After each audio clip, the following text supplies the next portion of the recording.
दोस्तों, आज का मेरा इम्पोर्टेंट टॉपिक है उग्र नारीवाद। उग्र नारीवाद को हम रेडिकल फेमिनिस्ट भी बोलते हैं। अब चलिए हम इसमें समझते हैं कि इसमें क्या लिखा हुआ है। तो देखिए दोस्तों, सबसे पहले हम इसकी रूपरेखा की बात करते हैं।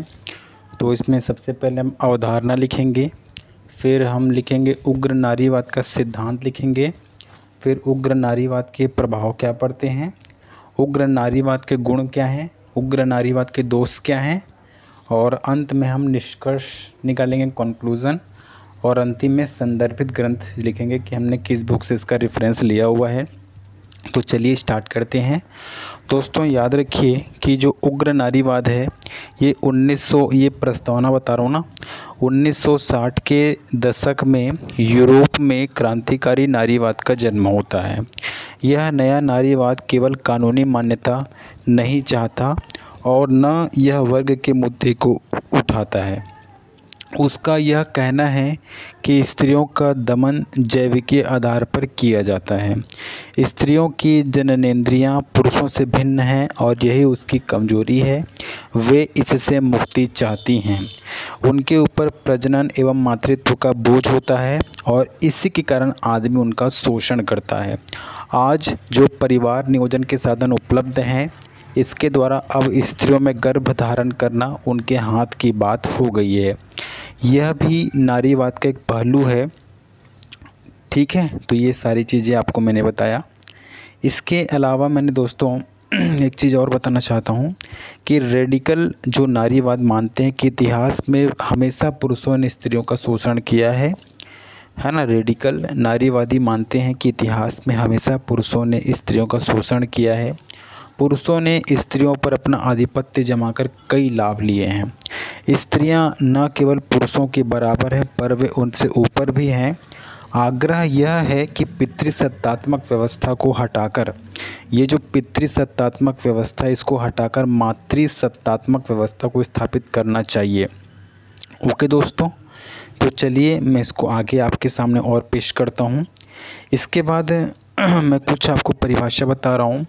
आइंस्टीन जिल्लाह के अनुसार, आइंस्टीन जिल्लाह क्या बोलते हैं कि उदारवादी नारीवाद के प्रयास के फलस्वरूप, है ना, उदारवादी नारीवाद के प्रयास के फलस्वरूप महिलाओं एवं छात्राओं को आर्थिक तौर पर स्वतंत्रता प्राप्त हुई, लेकिन पत्नी और माँ के रूप में महिलाओं की जो पारस्परिक भूमिका है वो जारी रही। मतलब जो उदारवादी नारीवाद के प्रयास हुआ तो उस प्रयास के फलस्वरूप महिलाओं को एवं छात्राओं को आर्थिक तौर पर स्वतंत्रता प्राप्त हुई, लेकिन पत्नी और मां के रूप में महिलाओं की जो पारस्परिक भूमिका है वो जारी रही। उदारवादी नारीवाद लैंगिक उत्पीड़न, श्रम का विभाजन और आर्थिक वर्गीय ढांचे में आपसी रिश्ते नहीं तलाश सकी। दोस्तों, ये वीडियो कुछ लंबा हो सकता है क्योंकि ये पढ़ना बहुत ज़रूरी है। जब आप इन चीज़ों को एक बार अच्छे से पढ़ लोगे ना तो ये आपके लिए एकदम ईजी हो जाएगा। तो चलिए स्टार्ट करते हैं। अगला इसमें ये लिखा है कि उदारवादी नारीवाद के परंपरागत ढंग से महिलाओं के अधिकारों के लिए संघर्ष करने के कारण, ये लोग परंपरागत ढंग से महिलाओं के अधिकारों के लिए संघर्ष करते थे, जिसके कारण से महिलाएं पितृसत्तात्मक परिवेश से निकल नहीं पाई। उदारवादी नारीवाद की दिशा एवं गति पुरुषों द्वारा ही संचालित होती थी। इस विचार का कुछ नारीवादियों ने विरोध किया तथा कहा कि महिलाओं के अधिकारों के लिए एक समग्र क्रांति की आवश्यकता है जिसमें पुरुषों के सहयोग की आवश्यकता नहीं है। महिलाओं का अस्तित्व पुरुषों के बिना भी संभव है। पुरुष महिलाओं का विभिन्न प्रकार से शोषण करते हैं, जिसमें विवाह, परिवार, प्रजनन, यौनिकता इत्यादि शामिल है। नारीवाद का यह स्वरूप आगे चलकर उग्र या रेडिकल नारीवाद के रूप में आपका स्थापित होता है। 1960 से 70 के बीच उग्र नारीवाद का उदय उदारवादी नारीवाद के खिलाफ प्रतिक्रिया के तौर पर, लिंगवाद के खिलाफ आक्रोश के तौर पर यूएसए यानी कि संयुक्त राज्य अमेरिका और ब्रिटेन में हुआ। उग्र नारीवाद लैंगिक भेदभाव के खिलाफ प्रारंभ हुआ तथा पुरुष वर्चस्व का व्यापक पैमाने पर विरोध किया गया। स्त्रीवादी जो लेखिका सीमा दास हैं, इन्होंने रेडिकल नारीवाद के उदय में मुख्यतः 3 पुस्तकों को आधार मानती हैं। फ्रेंच में प्रकाशित सिमोन द बोवार की जो पुस्तक है द सेकेंड सेक्स, फ्रेंच में प्रकाशित सिमोन द बोवार की पुस्तक है द सेकेंड सेक्स। इसको मैं याद रखना चाहूँगा, द इसके बाद होता है सेकेंड सेक्स। ठीक है, 1949 में ये बुक आई थी। ठीक है, सिमोन द बोवार की पुस्तक है द सेकेंड सेक्स। इसके बाद होता है कार्ल मिलेट, है ना। कार्ल मिलेट की जो पुस्तक होती है सेक्सुअल पॉलिटिक्स। ठीक है, कार्ल मिलेट की जो बुक है उसका नाम होता है सेक्सुअल पॉलिटिक्स। इसके बाद शुलामित फायरस्टोन की पुस्तक है, शुलामित फायरस्टोन की पुस्तक है द डायलेक्टिक्स ऑफ सेक्स, है ना, द डायलेक्टिक्स ऑफ सेक्स। उसके बाद उसमें लिखा हुआ है the case for feminist revolution, है ना। तो शुलामित फायरस्टोन की पुस्तक है द डायलेक्टिक्स ऑफ सेक्स। उसके बाद है the case for feminist revolution. तो इन तीनों ही पुस्तकों ने भिन्न भिन्न प्रकार से नारीवाद को रेडिकल नारीवाद जो है बनाया है। ठीक है, सिमोन द बोवार ने अपनी पुस्तक के माध्यम से स्पष्ट किया है कि कोई स्त्री के रूप में जन्म नहीं लेता बल्कि उसे स्त्री बना दिया जाता है। सिमोन द बोवार, है ना, ने अपनी पुस्तक के माध्यम से स्पष्ट किया है कि कोई स्त्री के रूप में जन्म नहीं लेता बल्कि उसे स्त्री बना दिया जाता है। पितृसत्तात्मक समाज महिलाओं का सांस्कृतिकरण करता है जो जेंडर भाव का प्रमुख कारण है। इसके बाद दोस्तों मैं थोड़ा सा आपको और यहाँ पे बताना चाहूँगा, बहुत इम्पोर्टेंट है।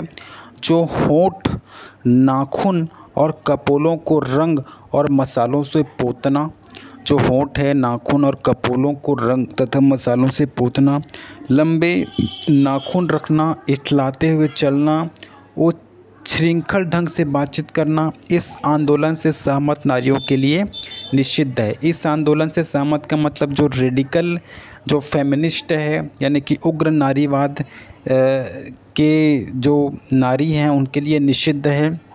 नारी मुक्ति आंदोलनों से सहमत नारियों ने न केवल श्रृंगार प्रसाधनों का परित्याग किया वरन उसकी होली भी जलाई है और उन उपकरणों को नारी के लिए अपमानजनक बताया है।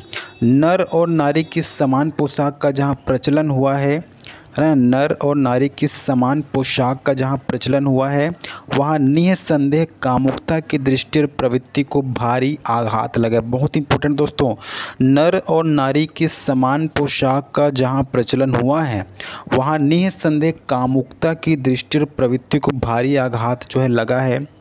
उसका मनोवैज्ञानिक एवं सामाजिक प्रभाव यह हुआ है कि वे लोग विशुद्ध मनुष्यों की तरह लिंग भेद की बात सोचे सीधे सीधे ढंग से रहने लगे हैं, है ना। इसका मनोवैज्ञानिक और सामाजिक प्रभाव यह हुआ है कि वे लोग विशुद्ध मनुष्यों की तरह लिंग भेद की बात सोचे सीधे सीधे ढंग से रहने लगे हैं। जिस प्रकार पुरुष पुरुष या नारी नारी मिलकर अश्लील बातें नहीं सोचते, जिस प्रकार पुरुष पुरुष या नारी नारी मिलकर अश्लील बातें नहीं सोचते वरन उपयोगी वार्तालाप करते हैं, उसी प्रकार का रहन सहन अपनाने से दोस्तों, उसी प्रकार का रहन सहन अपनाने से असमानता का स्तर और यौन आकर्षण स्वतः घट गया है। ठीक है दोस्तों, तो इसमें हम लोग इसमें आगे बात करते हैं, है ना। मैं आपको और इसमें बताता हूँ दोस्तों। इसके बाद दोस्तों कुछ यहाँ पे हम लोग रेडिकल जो नारीवाद के जो प्रमुख सिद्धांतों के बारे में बात करते हैं। तो यहाँ पे लिखा है दोस्तों कि उग्र नारीवाद नारीवाद के विभिन्न प्रकारों में सर्वाधिक क्रांतिकारी विचारधारा है। जो उग्र नारीवाद है वो नारीवाद के विभिन्न प्रकारों में सर्वाधिक क्रांतिकारी विचारधारा है। उग्र नारीवाद के विभिन्न सिद्धांतों या अवधारणाओं से यह बात और भी स्पष्ट हो जाती है। उग्र नारीवाद 1960 से 70 के बीच उग्र नारीवाद के विभिन्न सिद्धांतों या अवधारणाओं को बिंदुवार स्पष्ट किया गया है, जिनमें सबसे महत्वपूर्ण जो सिद्धांत है मुझे यहाँ पे जो लगता है दोस्तों वो ये है। क्या दोस्तों, चलिए मैं इसमें थोड़ा पेन यूज कर लेता हूँ।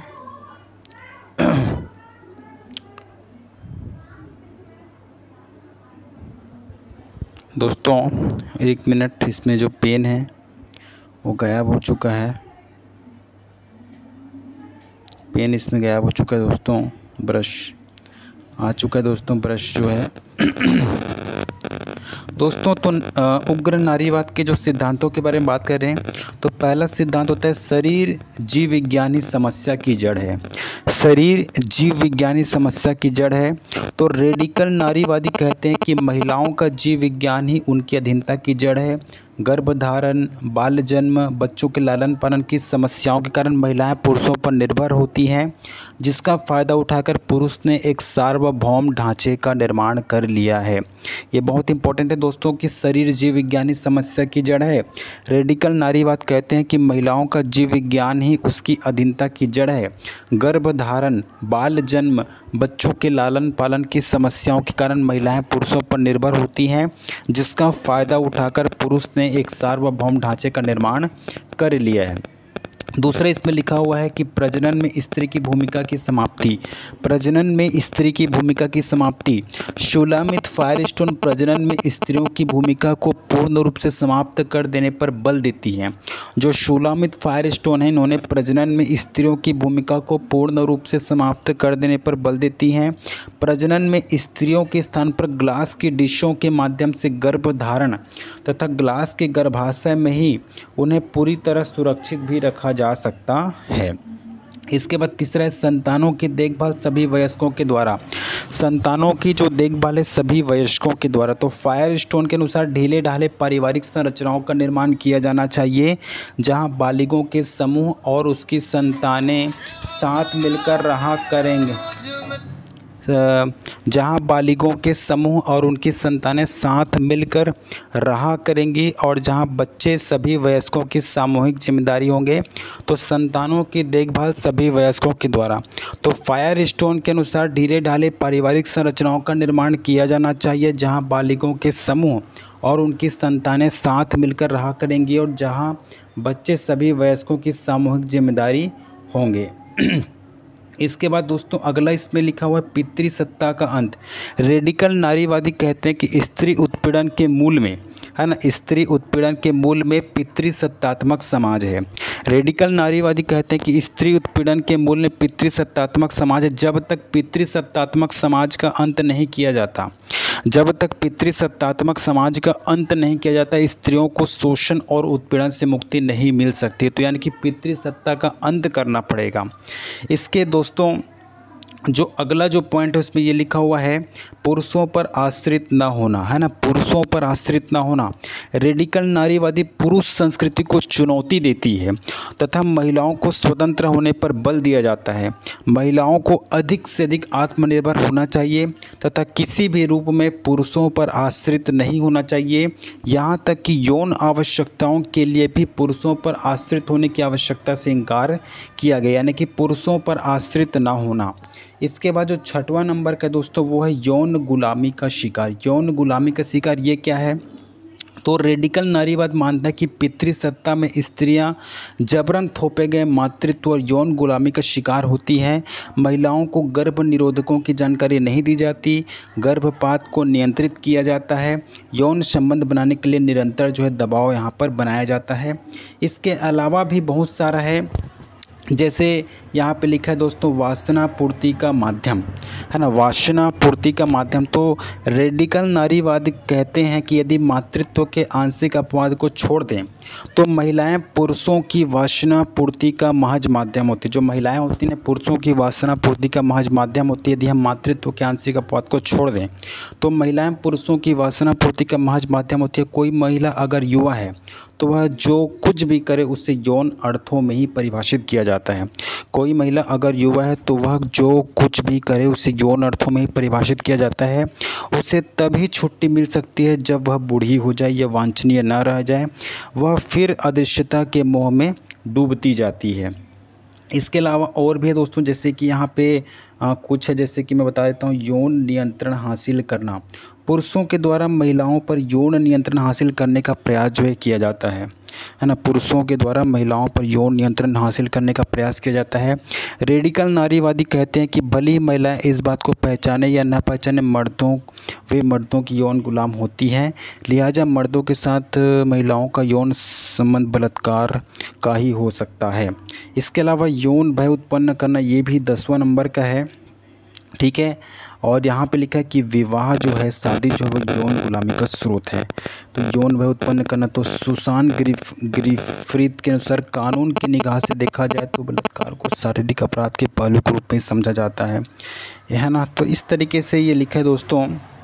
और मैं एक चीज़ बता रहा हूँ कि यहाँ पे समलैंगिकता को प्रोत्साहन ये लोग देते हैं, है ना। समलैंगिकता को क्या देते हैं, प्रोत्साहन देते हैं।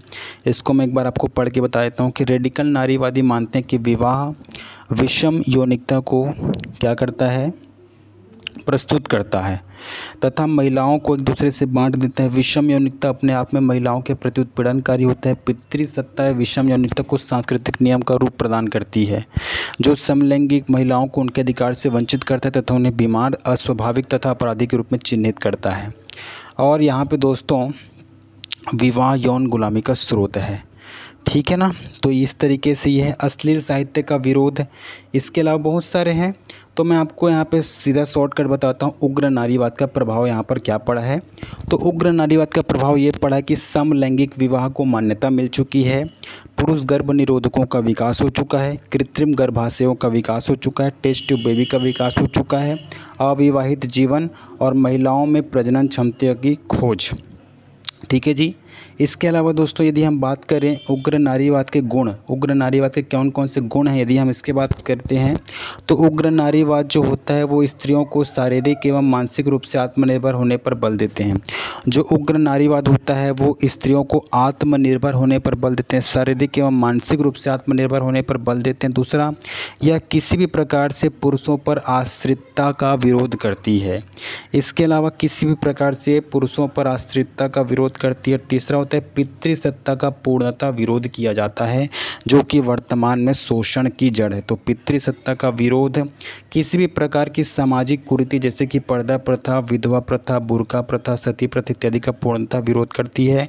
उग्र नारीवाद विभिन्न स्त्री अधिकारों को प्राप्त करने का प्रयास करती है ना। उग्र नारीवाद जो विभिन्न स्त्री अधिकारों को प्राप्त करने का प्रयास करती है जैसे कि प्रजनन, गर्भधारण, गर्भपात इत्यादि।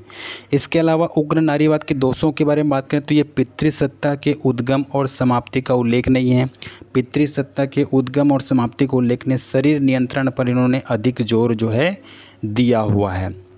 इसके अलावा ये पूर्व धारणा से ग्रसित हैं। परिवार के स्वरूप की उपेक्षा, यौनिकता को शोषण का आधार मानना, मातृत्व की त्रुटिपूर्ण व्याख्या, पुरुष को अस्तित्व को नकारना उग्र नारीवाद को बल, यानी कि पुरुष के अस्तित्व को नकारते हैं, परिवार के स्वरूप की उपेक्षा करते हैं, यौनिकता को शोषण का आधार मानते हैं, मातृत्व की त्रुटिपूर्ण व्याख्या और उग्र नारीवाद को यहाँ पर बल दिया गया। निष्कर्षों के तौर पर यदि देखा जाए दोस्तों तो उग्र नारीवाद के विचारों को जानने के बाद ऐसा लगता है कि वे बहुत जल्दी अपने लक्ष्य तक पहुँचना चाहता है। उग्र नारीवाद पूर्णतः पुरुषों का विरोध करता है जबकि इसका कोई अर्थ नहीं है। कुछ नारीवाद संगठन आक्रामक मुद्रा में है, यह सही नहीं है, इन्हें संयमित होने की ज़रूरत है। और अंत में पुस्तक का नाम है लिंग, विद्यालय तथा समाज, जिसके लेखक है पायल भुलाजैन दिव्या शर्मा जी।